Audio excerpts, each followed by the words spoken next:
Sir, మీరు rebuild పేరుతో రాష్ట్రానికి అంటే దావోస్ వెళ్ళి పెట్టుబడులు తేవడం కావచ్చు, పారిశ్రామికతను తీసుకొచ్చే ప్రయత్నం మీరు చేస్తున్నారు. వైసీపీనే మా పార్టీ ఎంపీలు వరుసను విడుతూ ఉన్నారు. ఏంటి అలా చూడాలి?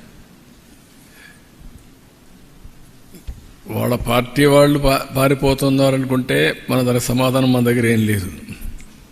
కొన్ని రాజకీయ పార్టీల్లో కొన్ని వస్తూ ఉంటాయి.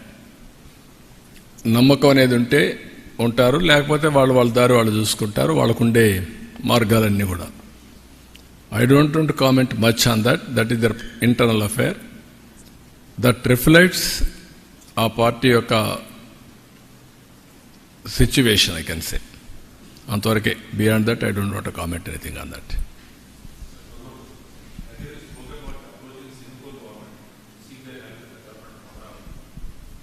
అంటే ఇప్పుడు మీకు ఏమైందంటే బ్రదర్, 2 ఆస్పెక్ట్స్ ఉన్నాయి ఇక్కడ. అందుకే పదే నేను చెప్తున్నాను.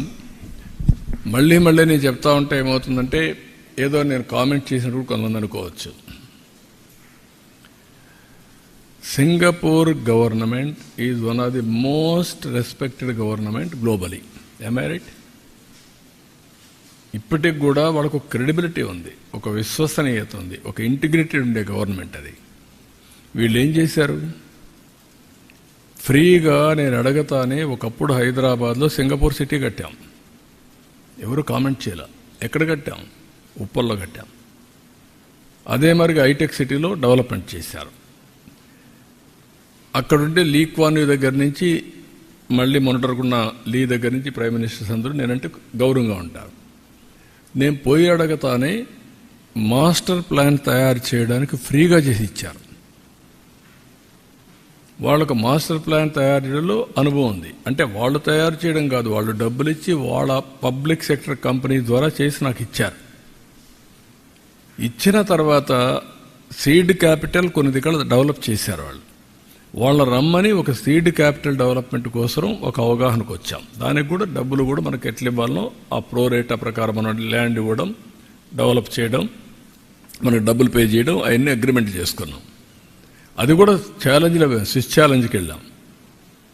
చేసిన తర్వాత వాళ్ళ మీద అలిగేషన్స్ పెట్టి కేసులు పెట్టి వాళ్ళ మనుషుల మీద వాళ్ళు మొత్తం వదిలేశారు.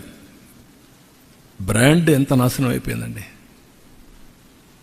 ఇది మళ్ళీ ఆంధ్రప్రదేశ్ రావాలని నా మీద అభిమానంతో వచ్చారనుకోండి, ఎందుకు వస్తారు ఇప్పుడు? దే టేస్టెడ్ ఇది కదా వామ్త్. వీళ్ళు చేసిన అరాచకాన్ని చూసిన తర్వాత ఇక్కడికి వస్తారు. అందుకే నేను మీకు పదే చెప్తున్నాను, ఏ రాష్ట్రంలో కూడా ఇలాంటి విషయాలు ఎక్కడ జరగలేదు. ఒక వ్యక్తి మీద కోపంతో వ్యవస్థని సర్వనాశనం చేయడం, ఎకోసిస్టాన్ని కిల్ చేయడం. నేను అమరావతి స్టార్ట్ చేశాను కాబట్టి అమరావతిని నాశనం చేయాలి. నేను పోలవరం ప్రారంభించాను, పోలవరం ఉండకూడదు, నామరూపాలు లేకుండా పోవాలి. ఎవరికి నష్టం? అలాంటి కంట్రీస్. దుబాయ్, నేను అర్లీగా ముఖ్యమంత్రిగా ఉన్నప్పుడు హైదరాబాద్లో నాకు క్రౌన్ ప్రిన్స్ ఇప్పుడు రూలర్ చాలా క్లోజ్గా ఉండేవాడు. నేను ఆయన ఇన్ఫ్లుయెన్స్ చేసి ఎంఆర్ ప్రాపర్టీస్ ద్వారా విల్లాస్ కట్టి అక్కడ కన్వెన్షన్ సెంటర్ 7,500 మందికి ఇండియాలో first of it's kind convention centre with hotel with exhibitions మనం కట్టాం క్రాస్ సబ్సిడీతో. దేనికి పనికి వచ్చింది? అది హైదరాబాద్ డెవలప్మెంట్ పనికి వచ్చింది. లేదు ఇచ్చారు కాబట్టి మేము కొట్టేస్తాం, కూల్ చేస్తామంటే దట్ ఇస్ నాట్ కరెక్ట్. అదే ఇప్పుడు జరిగాయి. దానివల్లనే ఈ ఇబ్బందులు వస్తున్నాయి. ఆ బ్రాండ్ సర్వనాశనం చేయడమే కాకుండా ఆంధ్రప్రదేశ్ అంటే గ్లోబలీ అసహ్యం వచ్చే పరిస్థితికి వచ్చింది. We have to clear. మళ్ళీ చెప్తున్నాం, ఒకసారి తప్పు చేశారు మా వాళ్ళు, ఇంకెప్పుడు తప్పు చేయరు. కాబట్టి మీరు కూడా పాజిటివ్గా ఉండండి. Andhra is the best place. You invest అంటున్నాం. ఇప్పుడిప్పుడు వస్తున్నారు. దీన్ని లాజికల్గా తీసుకెళ్తాం.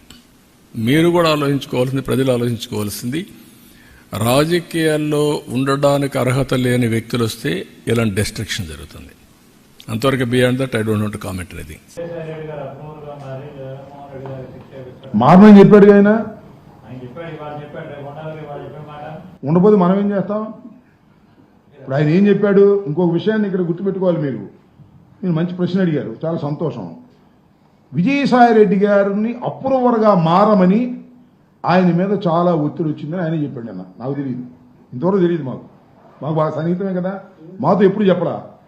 అప్రూవర్గా మారమని ఆయన మీద ఒత్తిడి చేశారంట. నిజం కేసులో నిజం ఉంటే అప్రూవర్గా మారమని ఒత్తిడి చేసిన అవసరం ఉంది. అంటే ఆయన మీద ఒత్తిడి చేసి ఆయన మీద దొంగ సాక్ష్యం చెప్పించుకుని జగన్మోహన్ రెడ్డి గారి మీద కక్ష తీర్చుకోవాలనుకుంటున్నారన్నమాట. ఎవరి వాళ్ళు? విజయసాయి రెడ్డి గారు చెప్పాలి.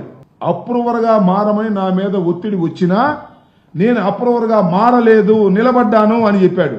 ఆ ఒత్తిడి చేసిన వారు ఎవరో విజయసాయి రెడ్డి గారు చెబితే తప్ప తెలియదు కాబట్టి మరి అదే ఆయనే నేను చెప్పాల్సిన అవసరం ఉంటుంది. చెబితే లేకపోతే మానుకోవాల్సిన అవసరం ఉంటుంది.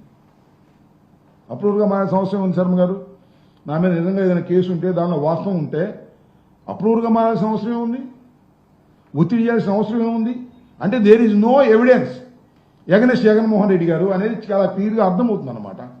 ఎవిడెన్స్ లేకోకుండానే జగన్మోహన్ రెడ్డి గారిని 16 మాసాలు జైల్లో పెట్టారని అర్థమవుతుంది.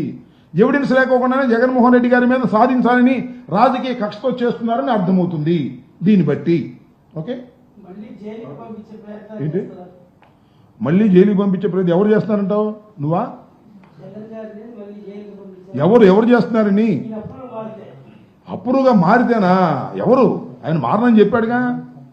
అప్రూవ్గా మారుతామా లేకపోతే ఇంకోటి ఏది? ఇప్పుడు చంద్రబాబు నాయుడు గారికి ఈ రాష్ట్రం బాగుపడాలని, ఈ రాష్ట్రంలో అభివృద్ధి కార్యక్రమాలు జరగాలని, ఈ రాష్ట్రంలో ఇచ్చిన ప్రతి వాగ్దానాన్ని సంక్షేమ కార్యక్రమాలని నిలబెట్టుకోవాలనేటువంటి కోరిక కన్నా ఏదో ఒక విధంగా జగన్మోహన్ రెడ్డి గారిని ఇబ్బంది పెట్టాలి, ఏదో ఒక విధంగా జగన్మోహన్ రెడ్డి గారిని లోపల పెట్టాలి. అంటే ఎదుటి వాళ్ళు నష్టపోతే తప్ప నేను బతకలేననే పరిస్థితిలోకి వచ్చాడు. తన పార్టీని తాను కాపాడుకోవాలి తప్ప ఎదుటి పార్టీ సర్వనాశనం అయితేనే నేను బాగుపడతా అనే ధోరణికి వచ్చాడు. కాబట్టి అతన్ని మన నారా చంద్రబాబు నాయుడు గారిని ఆ భగవంతుడు కూడా కాపాడలేడు. మీ ప్రభుత్వ హయాంలో బీసీలకు అనగదొక్కారని చెప్పేసి కేంద్ర రాష్ట్ర సంబంధించిన మంత్రులు టీడీపీ మందులు తిడతానే ఉంటారు. టీడీపీ మందులు తిట్టేదానికి మనం సమాధానం చెబుతాం? బీసీ అనగదొక్కారా? వాళ్ళు రోజు అయ్యే చెప్తుంటారు. మేము చేసినంత బీసీలకి ఎస్సీలకి ఎస్టీలకి ఎవరు చేయలేదని అందరికీ తెలిసినటువంటి సత్యమే. టీడీపీ మంత్రులు మాట్లాడుతూనే ఉంటారు.